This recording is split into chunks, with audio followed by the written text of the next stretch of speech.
अनुशीलन के इस चैनल पर हम आप सभी श्रोताओं का, अपने सभी सब्सक्राइबर का स्वागत करते हैं और गीता जयंती के इस अवसर पर उनके मंगल की कामना करते हैं।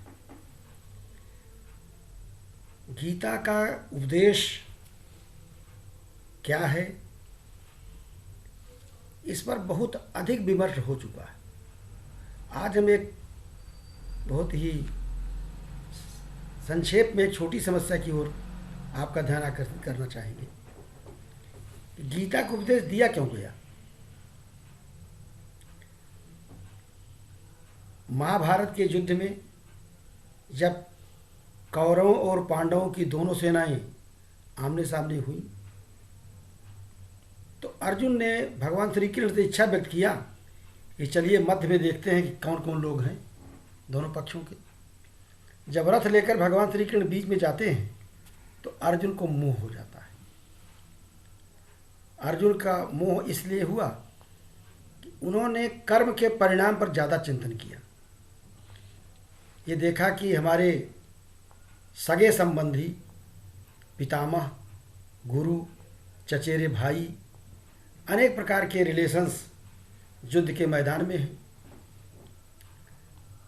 उनके सामने दो परिस्थितियां थीं। एक तो ये था कि मान लीजिए युद्ध में सर्वनाश हो जाता है, सब मारे जाते हैं, तो हमारे कुल की स्त्रियां दूषित हो जाएंगी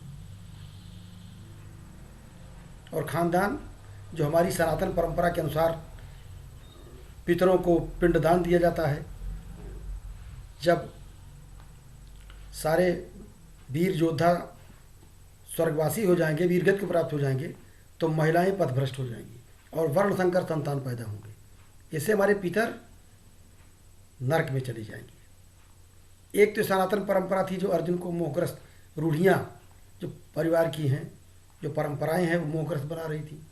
दूसरा, उनको अपने विजय के प्रति, अंतिम परिणाम के प्रति संशय भी था।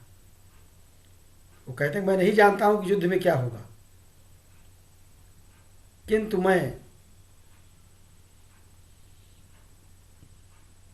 इस राज्य के लिए लोगों के रक्त रंजित सिंहासन पर बैठना उचित नहीं समझता हूं। तो इस मोह का कारण क्या था? मोह का कारण यह था, अर्जुन स्वयं को कर्ता समझ रहे थे।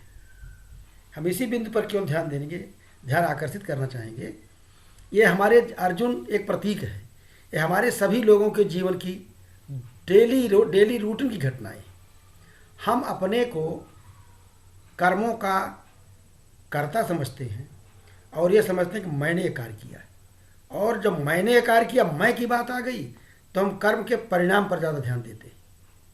अर्जुन के मोह का कारण, अर्जुन के विषाद का कारण ज्ञान नहीं था, मोह था। अब किस बात का मोह था? फलासक्ति का मोह था। पता नहीं क्या होगा युद्ध में। उसको अपने जीत के प्रति संशय था, अपने विजय के प्रति संशय था।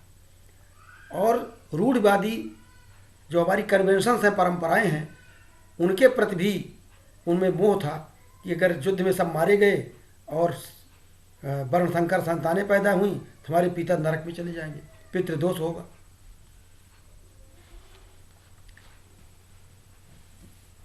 भगवान श्री कृष्ण ने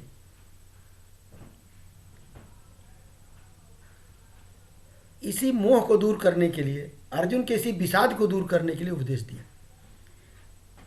अर्जुन युद्ध को एक वास्तविक युद्ध समझ रहे थे और भगवान श्री कृष्ण इसको नियत का खेल समझ रहे थे।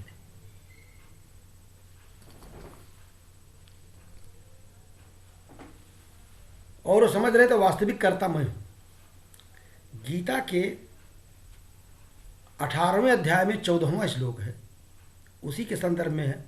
अर्जुन को जो उन्होंने उपदेश दिया उसमें इस बात की का विधान है कि आप जो कर्म कोई करते हैं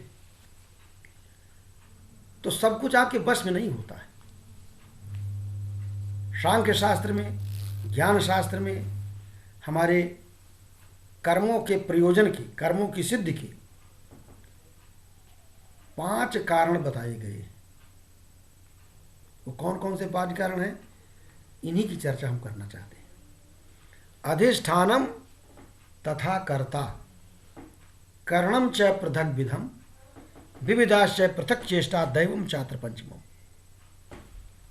किसी कार्य या प्रयोजन की सिद्धि के लिए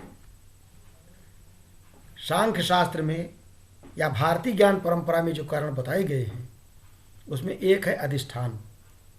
अधिष्ठान का हम एक अर्थ अपने संदर्भ में रखते हैं हमारा शरीर, और दूसरा अर्थ ये ले सकते हैं कि कार्यस्थल।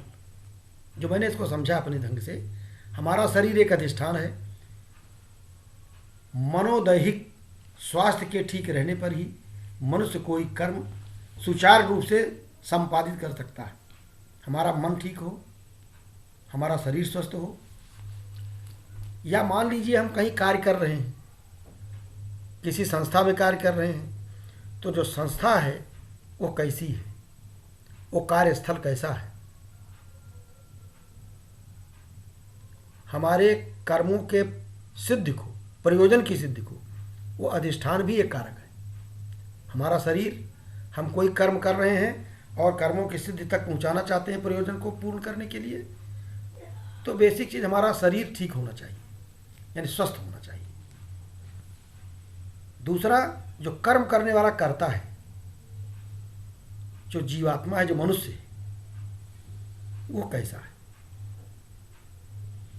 उसकी अभिरुचि क्या है, उसकी पर्सनालिटी क्या है, उसका व्यक्तित्व क्या है, उसकी क्षमता क्या है। ये कर्ता भी महत्वपूर्ण चीज़ है। अधिष्ठान शरीर, कर्ता मनुष्य, जीवात्मा, मनोदैहिक psycho physical structure, psycho physical structure of the human personality. तीसरी चीज है कारण। कारण हमारी शरीर में, कारण माने इंद्रियां, 5 ज्ञानेंद्रियां, 5 कर्मेंद्रियां। और बाह्य समाज के संदर्भ में देखें, अन्य के अंदर में, तो संसाधन। हमारे पास अधिष्ठान है, स्थान है काम करने का, हम करना भी चाहते हैं, करता भी है, लेकिन संसाधन ही नहीं है। आप रिसर्च करना चाहते हैं, लाइब्रेरी में उस प्रकार के इंस्ट्रूमेंट नहीं है, पुस्तकें नहीं है, मशीनें नहीं है, लैब में, प्रयोगशाला में, तो संसाधन भी आवश्यक है। अधिष्ठान के साथ साथ कर्ता की अभिरुचि, और तीसरा चीज संसाधन या हमारी इंद्रियां शरीर के संदर्भ में। चौथा है प्रयास, विविधाश्च पृथक चेष्टा, अनेक प्रकार के प्रयास। किसी प्रयोजन की सिद्धि के लिए अधिष्ठान ठीक होना चाहिए, शरीर, कर्ता की अभिरुचि होनी चाहिए, मन और शरीर स्वस्थ रहना चाहिए, संसाधन होने चाहिए, इंद्रियां दुरुस्त होनी चाहिए, और अनेक प्रकार के प्रयास किए जाने चाहिए। ये 4 कारक हैं। लेकिन इन 4 कारकों के अतिरिक्त एक 5वां कारक है, वो है दैव। दैवम चात्र पंचम। ये दैव, ये डिवाइन, ये ट्रांसेंडेंटल फैक्टर, अतीन्द्रिय तत्व, अदृश्य है। वो ईश्वर है या हमारा प्रारब्ध कर्म है, जिसे आप अदृश्य दैवी शक्ति या प्रारब्ध कर्म कह सकते हैं। किसी प्रयोजन की, किसी कर्म के करने में उसके प्रयोजन की सिद्धि के लिए ये 5 कारक हैं।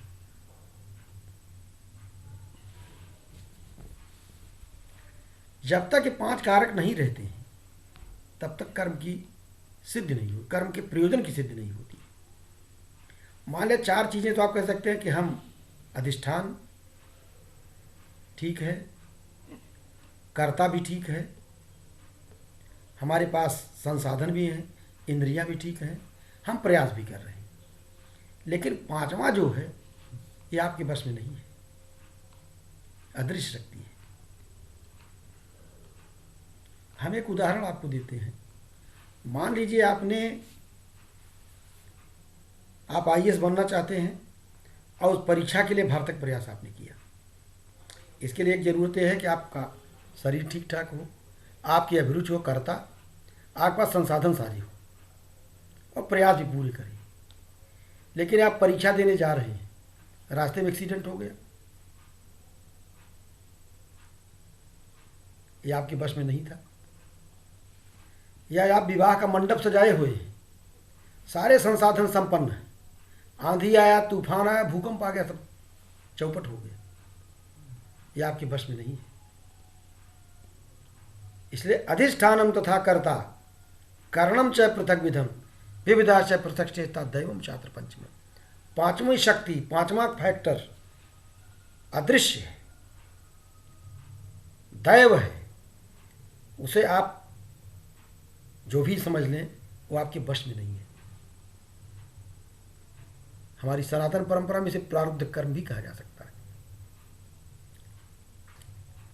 अर्जुन के मोह का कारण यह था, अर्जुन अपने को कर्ता समझ रहे थे। उनके पास संसाधन था, उनकी गांडीव, उनका शरीर स्वस्थ था, रुचि थी, प्रयास भी कर सकते थे। तो भगवान श्री कृष्ण ने कहा, देखिए आपके इन सारी चीज़ों के बावजूद नियति है, नियति जो चाहेगी वो करना पड़ेगा। पांचवा दैव है। मनुष्य की सबसे बड़ी कमजोरी, अर्जुन यहाँ एक प्रतीक है हम सभी लोगों के लिए।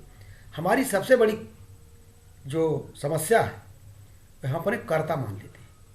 इसलिए गीता के एक अन्य तीसरे अध्याय में कहा गया है, अहंकार विमूढ़ात्मा कर्ता अहमिति मन्यते। सारे कर्म प्रकृति के द्वारा किए जाते हैं, कर्म प्राकृतिक है। प्रकृति सत्व रज तम तीन त्रिगुणात्मिका है। मनुष्य का शरीर प्राकृतिक उत्पाद है,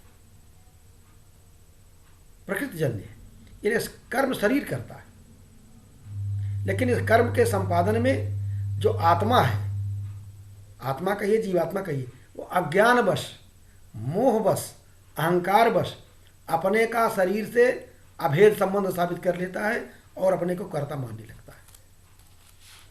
यदि हम इस कर्म के इस स्वरूप को, इस रहस्य को समझने लगेंगे तो अपनी असफलता पर, कर्म के परिणाम पर अनावश्यक दुख नहीं प्रकट करेंगे। आत्मा,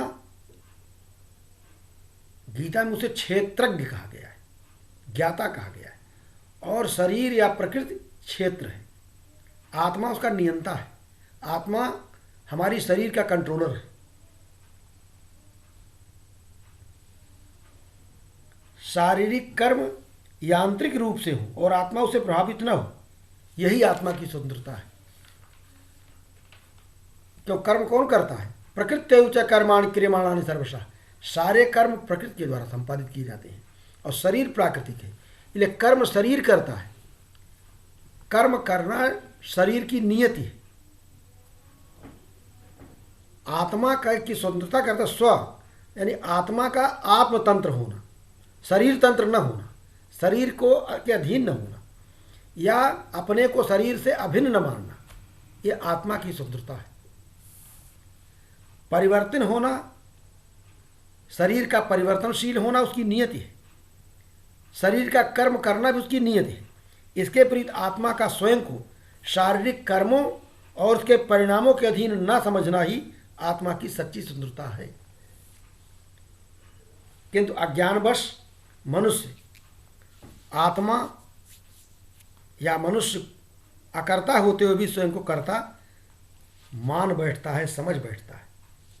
किसी को हानि पहुंचाने की फलासक्ति से द्वेष बस कार्य करना बंधन है। अर्जुन को इसलिए उपदेश दिया कि आप कौरवों के प्रति द्वेष बस उनको मारने की, उनको हानि पहुंचाने की चेष्टा न करिए, क्योंकि उनका मरना मारना आपके अधीन नहीं है, नियत का खेल होगा, ये दैव के अधीन है। इसी बात को अर्जुन को, अपने को अर्जुन मान लीजिए कि किसी को द्वेष बस नुकसान पहुंचाने के लिए, नष्ट करने के लिए कुचेष्टा करना, प्रयास करना, ये आपका बंधन है। आपकी भावनाओं, काम, क्रोध, मोह, लोभ के वशीभूत होकर कर्म करना, ये पराधीनता है। अतः स्वभाव नियत कर्म करना ही स्वतंत्रता है। आत्मा का स्वभाव क्या है? स्व, वो करता नहीं है। अज्ञान बस, अहंकार बस उन्हें कर्ता समझ बैठता है। अर्जुन ने अपने को कर्ता समझ लिया था। जब उनका इनमें मोह दूर हो गया कि कर्म तो प्रकृति के द्वारा किए जाते हैं, आपको तो निमित्त बनना है, इन्हें स्वभाव नियत कर्म करने से पाप नहीं होता है। यही गीता के में नियतिवाद और संकल्प स्वातंत्र का समन्वय है। नियतिवाद क्या है? कर्म करना शरीर की नियति है, लेकिन अपने को अकर्ता मानना, उस शरीर के बंधनों से, कर्मों से प्रभावित न होना, इसका बोध ही आत्मा की सुंदरता है। इन्हीं शब्दों के साथ हम आपको साधुवाद देते हुए और आज के अवसर पर मंगल कामना करते हुए अपनी वाणी को विराम देते हैं और यह आशा करते हैं कि भगवत गीता को अपने जीवन में यथासंभव उतारने का प्रयास करें।